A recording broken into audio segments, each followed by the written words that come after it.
Hey guys, today I just felt like doing a sort of reflection video on what first term of medicine, studying medicine at Imperial College London has been like. If you're watching this at some point in the future, or if it's future me watching, it's 2020 and it's the pandemic. Yeah, it's been an interesting year to say the least.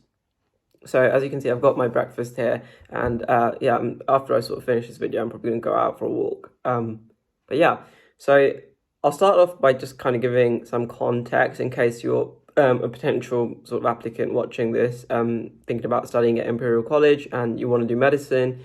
So during first term, we have like 4 or 5 modules. Is how the course is currently split up, and this is the new curriculum. So it's a spinal curriculum, and all that really means is, so what I've gleaned from what second years have told us is a lot of the content that we study in first year we will sort of revisit in year 2, year 3, and build on it. Versus I think the old curriculum was you learn a specific subject. So let's say maybe something like gastro, and I don't know why I chose gastro because we haven't even started gastro. But yeah, so something like that, you study it in first year and then you might not revisit it again at any point. You sort of cover it in full depth in the first year. So we don't have it like that. We revisit a lot of the topics in later years. So that's what spinal curriculum means. Our sort of first year is broken up into 4 or 5 modules that have acronyms. So there's POM, which is Principles of Medicine. That's the first, because it's principles, it's the first module that you study. There's BRS, which is Bioregulatory Systems, which is what we're going to sort of start a lot more in second term. So at the time of recording this video, we've kind of only briefly started it. Those are the 2 main modules that you get, they're the ones that you have big exams on.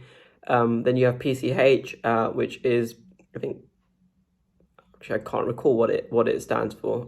I just recall that it's PCH. But it's the module where you have GP experiences, GP placements, and things like that.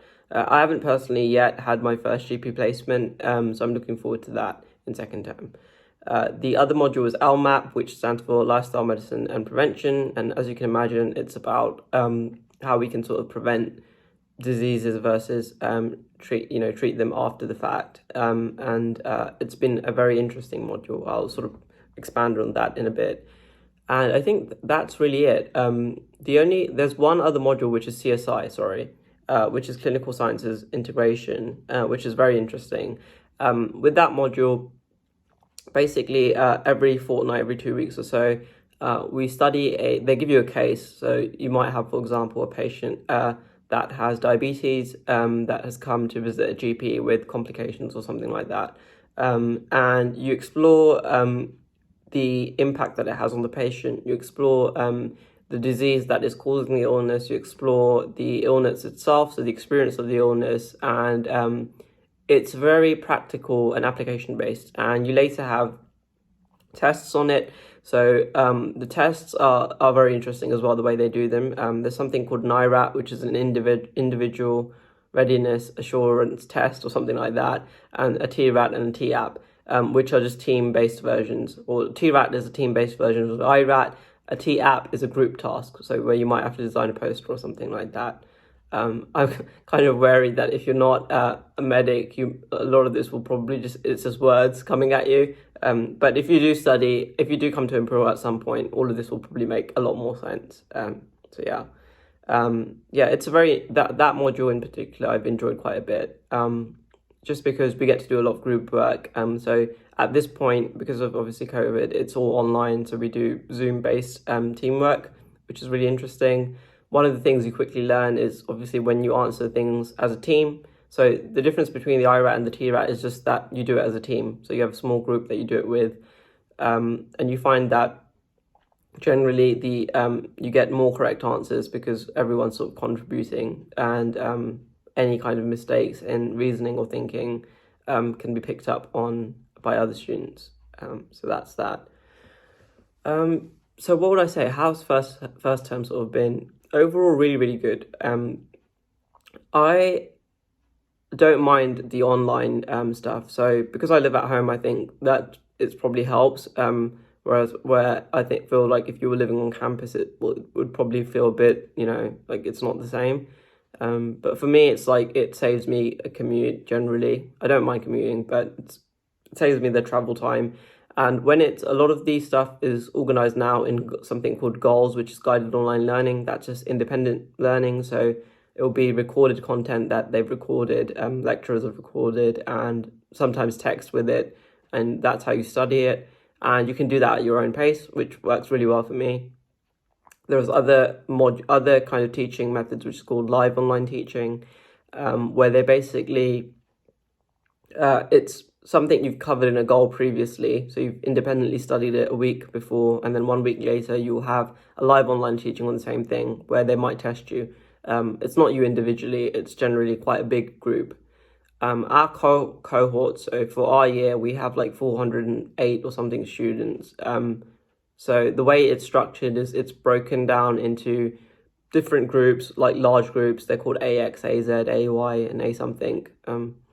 Probably W, I'm not sure.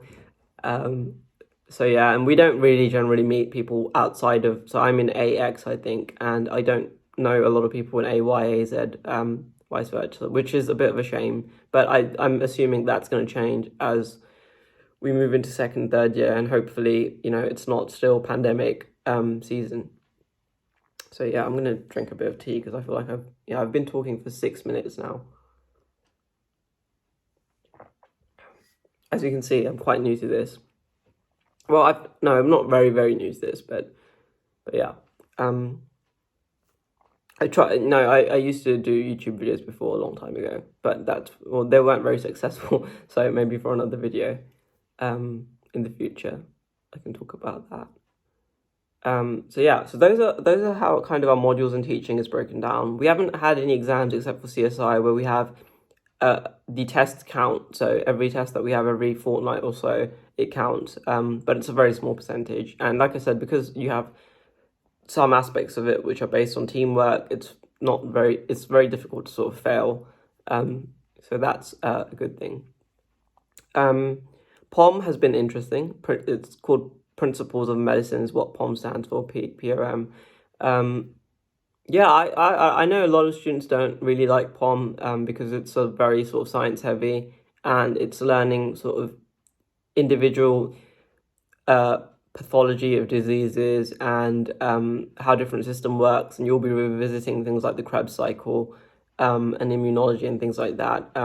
But I've been out of study for quite a while, so I'm a mature student. So for me, it all felt kind of new again. So I really enjoyed a lot of that.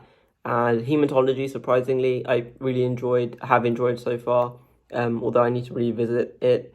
Aspects of, I think, POM that I find difficult or challenging myself is probably in hematology, looking at blood films and identifying things, or looking at if they give you an image of cancer cells versus normal cells, being able to accurately define the difference is something I find a little bit challenging. So I need to sort of expose myself more to that kind of thing, I think. We also have something called a POM primer, which is just they set you it in the summer. It's like homework to prepare you for what you need to know. Yeah, I don't know if they probably will keep that going forward. We have forums, so as you can imagine, a lot of everything is online now, although we do have some on-campus teaching. So forums help, where you can sort of discuss and ask questions. They have that for POM, but not for BRS, which is bioregulatory systems. Yeah, it's been really interesting. Like some of the more, I'd say, things I've personally found interesting, for example, was like we done some things, I think, in some of our PVB, which is professional values and behavior. It's just one aspect. It's a domain that runs through all the different modules. You'll learn more about it when you are here studying medicine. In that PVB module, like for example, we covered a lot of stuff about inequity, so inequality, and the difference between equality and equity. Equality being like if you give everyone the same thing, equity being you give people what they need to achieve their goals, kind of thing. And if you apply that to healthcare, it makes more sense. You change what you're doing based on the needs of the patient, rather than saying that we're just going to give everyone a blanket thing. I didn't explain that very well. But yeah, for instance, like there was like they basically briefed us on how even today, like if a man that is of black descent or a black man happens to be in hospital, they're less likely to be offered or they're given less generally pain medicines, something like morphine, just because there might be an assumption that black people can handle pain better. Which, when I remember when I heard that the first time, it was very sad to hear. It's and things like that, like inequalities and how poverty affects health, and we've done a little bit about addiction, and the difference between someone who's addicted and someone who's not is often it can be just biological. So two people can, for example, start drinking alcohol and drink at the same rate, but one will become addicted through maybe no fault of their own, and the other will be able to enjoy drinking and not become addicted. And like dealing with that sort of stigma as well around that, with interesting things like, so we've started BRS briefly, and we've spoken a little bit about, we've done 3 sort of goals on psychiatry, which have been quite interesting, and how mental health is going to affect 1 in 3 people going forward, I think was the quote. We've done a lot of PVB on dementia, which frankly it's quite like that's something personally that I found quite challenging and scary, because dementia is, if you don't know dementia, it describes a range of symptoms.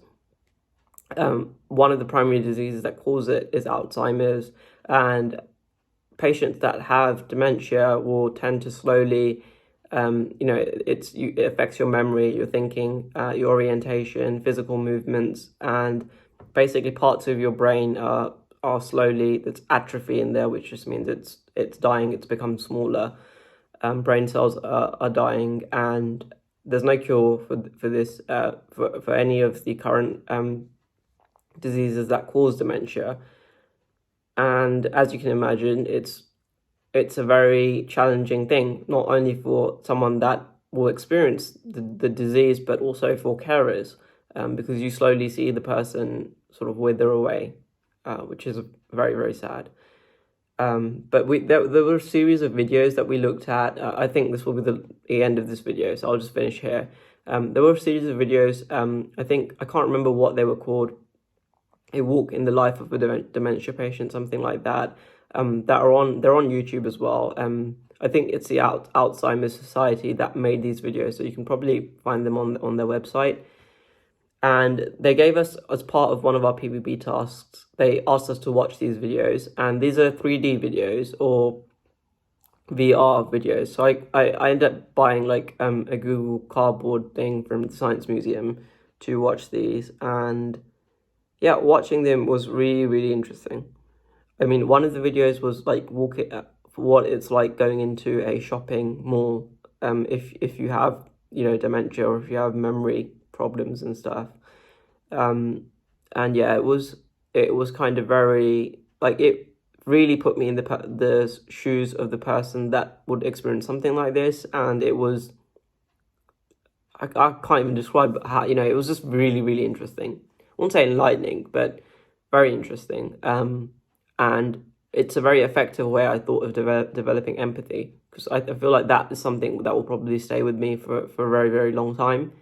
It's easy to say be empathetic towards other people. You should be generally, but especially as a doctor, you have to have empathy for your patients. So that was a very good way of achieving that. I thought, seeing it in 3D. I know, I look a bit stupid when I have my Google Cardboard on, but yeah. I think I'm going to sort of get to my breakfast, but that's been a brief reflection look at what first term's been like.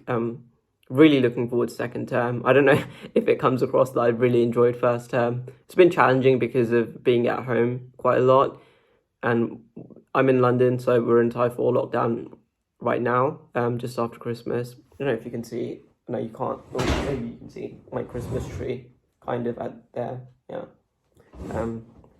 Christmas was really nice. So yeah, and everyone I've met has been really nice. We have a medic sort of family where there's like 20 adopted kids, I think now.